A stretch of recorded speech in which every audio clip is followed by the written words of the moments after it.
Hello. मैं doctor राजकुमार बेसरवाल, MBBS MD dermatologist. आज हम बात करेंगे, बहुत बहुत ही कॉमन समस्या है जिसको बोलते हैं डार्क सर्कल या पेरी ऑर्बिटल हाइपरमेलेनोसिस। जिसका मतलब है जो ये काले घेरे पड़ जाते हैं या आंखों के चारों तरफ की जो भी समस्याएं हैं स्किन से रिलेटेड, उसके बारे में आज हम डिस्कस करेंगे। तो डार्क सर्कल के मुख्यतः क्या कारण होते हैं? तो इनमें बहुत सारे कारण हैं, जिसमें सबसे पहला है कि भाई आपकी स्किन का कलर ही डार्क हो रहा है। तो नॉर्मली ही आपके स्किन में पिगमेंटेशन है, जो कि जो छाया पड़ना मिलाजमा के साथ भी हो सकता है, नॉर्मली भी हो सकता है।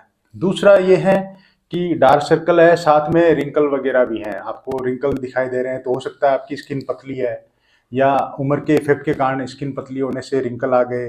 थिन स्किन है, कोलेजन आपका स्किन में कम हो गया धूप के प्रभाव से, उन चीज़ों से भी आपके डार्क सर्कल ज़्यादा दिखेंगे। तीसरी चीज इसके अंदर आती है, स्ट्रक्चरली ऐसा डिफेक्ट होता है जो शेडो इफेक्ट दिखाई देता है, जिसमें कि भाई अपनी बॉडी स्ट्रक्चर ऐसी है, प्रोमिनेंट है, कि जो ये एरिया है, अंडर आई एरिया है, ये थोड़ा डीप दिखाई देता है। तो शेडो इफेक्ट के कारण ही अपने को डार्क सर्कल दिखाई देते हैं। तीसरा इसी शेडो इफेक्ट में ये होता है कि भाई उम्र के एज के हिसाब से ही मान लो थोड़ा जो अपना ये एरिया है, सबक्यूटेनियस फैट वगैरह, तो वो थोड़ा नीचे ड्रॉप डाउन हो जाती है उम्र के साथ साथ। और साथ में जैसे चिक डिसेंट नीचे की साइड चला जाता है, तो ये वाला मीडियल वाला एरिया है, टीयर ट्रफ के रूप में डिफॉर्मिटी अपने को दिखाई जाती है, वो डार्क सर्कल जैसा लगता है। ये अपना स्ट्रक्चरल डिफेक्ट हो गया। इसके अलावा जैसे बहुत बार ये होता है कि आई वगैरह, आईज को अपन ज़्यादा रब करते हैं, ये एरिया ज़्यादा रब करते हैं, स्क्रेचिंग वगैरह करते हैं, उसके कारण भी पिगमेंटेशन स्टार्ट हो जाता है।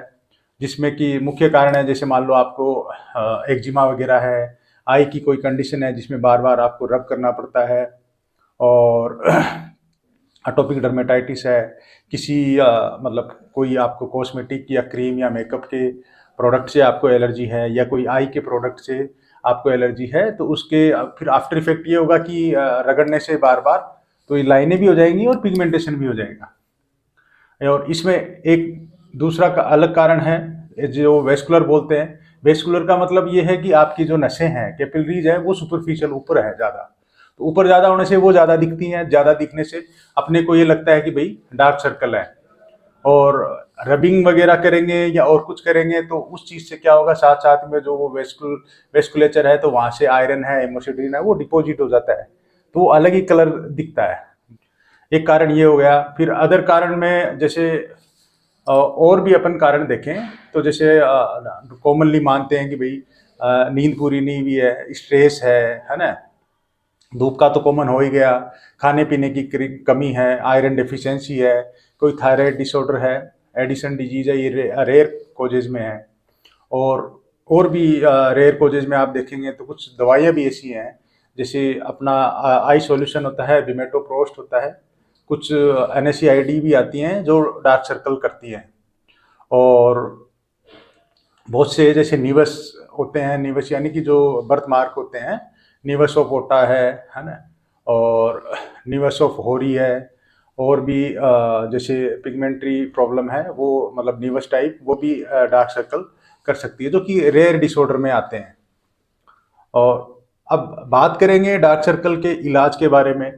तो सबसे महत्वपूर्ण चीज़ है इलाज में ये जानना जरूरी है कि भाई अपने को सबसे पहली चीज़ है कि कारण क्या है।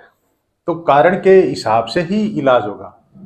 अब ये देखेंगे कि अगर भाई थिन स्किन है, स्किन पतली है, साथ में पिगमेंटेशन है, तो पिगमेंट करेक्टर वगैरह है, तो पिगमेंट करेक्टर वगैरह में टायरोसिनेज इनहिबिटर वगैरह, जैसे कोजिक एसिड है, ब्यूटाइल लेसोर्सिनोल है, और एजिलेक एसिड है, और इसके अलावा भी बहुत सारे हैं। इस क्रम में बहुत सारे जो पिगमेंट करेक्टर होते हैं, हाइड्रोक्विनोन है, तो वो उनमें कोई भी इस्तेमाल किया जाता है, वो स्किन को लाइट करने के काम आएंगे। तो रिंकल वगैरह है, उनके लिए प्रोसीजर वगैरह भी होते हैं और क्रीम वगैरह भी होती हैं। तो रिंकल वगैरह है तो उसमें जैसे रेटिनॉल है, AHA अल्फा हाइड्रोक्सी एसिड है, जो मतलब बहुत लाइट, जो लाइट कम कंसंट्रेशन में यूज किए जाते हैं, और AHA है और रेटिनॉल है, ये यूज कर सकते हैं। और मॉइस्चराइजर तो ऑब्वियसली लगाना साथ में ज़रूरी है इनके। फिर प्रोसीजर के ऊपर आए तो जो कॉमनली जो प्रोसीजर हम करते हैं अंडर आई डार्क सर्कल या रिंकल्स के लिए, तो उनके लिए सबसे जो एनर्जी बेस्ड डिवाइस में हो गया, जैसे CO2 फ्रैक्शनल लेजर करते हैं, micro needling, radio frequency treatment भी करते हैं, माइक्रो नीडलिंग भी करते हैं। इसमें PRP थेरेपी है, उसके भी बहुत अच्छे इफेक्ट हैं। और जो लेटेस्ट ट्रीटमेंट में जैसे आजकल ये भी है कि भाई फैट ट्रांसफर भी करते हैं, ट्रांसैमिक एसिड इंजेक्शन थेरेपी भी आई है आजकल, वो भी चलन में है। और ये कुछ कॉमन है जिससे कि यहाँ पे मतलब कोलेजन बूस्ट होगा, कोलेजन बनेगा तो थोड़ी सी अपीयरेंस और बेटर हो जाएगी डार्क सर्कल की। और दूसरी इसमें बात करें, जैसे मान लो संकन अपीयरेंस है और ये लग रहा है कि भाई रिंकल भी ज़्यादा है, तो फिलर वगैरह यूज करते हैं, तो हाइलोनिक एसिड फिलर वगैरह भी लगा सकते हैं।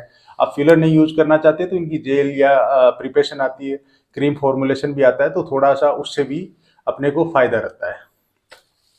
अब इसमें जैसे वेस्कुलर रीजन है, तो ये मान के चलिए कि अगर मान लो कि ज़्यादा हिमोसिड्रिन या रगड़ने से जो डार्कनेस है, तो उसके लिए विटामिन के से रिलेटेड कोई भी अपने अंडर आई क्रीम है डॉक्टर आपको प्रिस्क्राइब करेंगे, तो वो ज़्यादा बेटर है। उसको धीरे धीरे टाइम जरूर लगता है, लेकिन धीरे धीरे इम्प्रूव हो जाता है।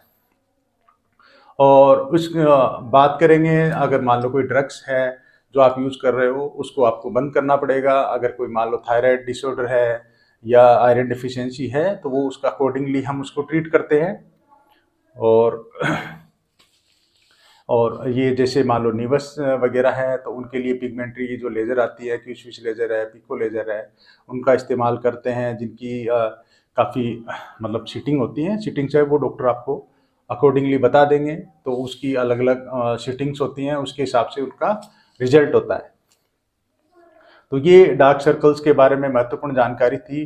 ध्यान रखना ये जरूरी है, आपको सनस्क्रीन लगाना है, वो बहुत ज़रूरी है। दूसरी चीज़ है कि मान लो आप जब भी if you are stepping outside, always wear a good sunscreen, जो कि SPF 30 से ज़्यादा होना चाहिए, और जो भी UVA, UVB, PA+ वगैरह, इंफ्रारेड, सारे स्पेक्ट्रम वगैरह कवर करे, वो आपको सनस्क्रीन यूज करना है। ऐसी महत्वपूर्ण जानकारी जानने के लिए हमारे साथ बने रहिए। मिलते हैं आपको नेक्स्ट वीडियो में।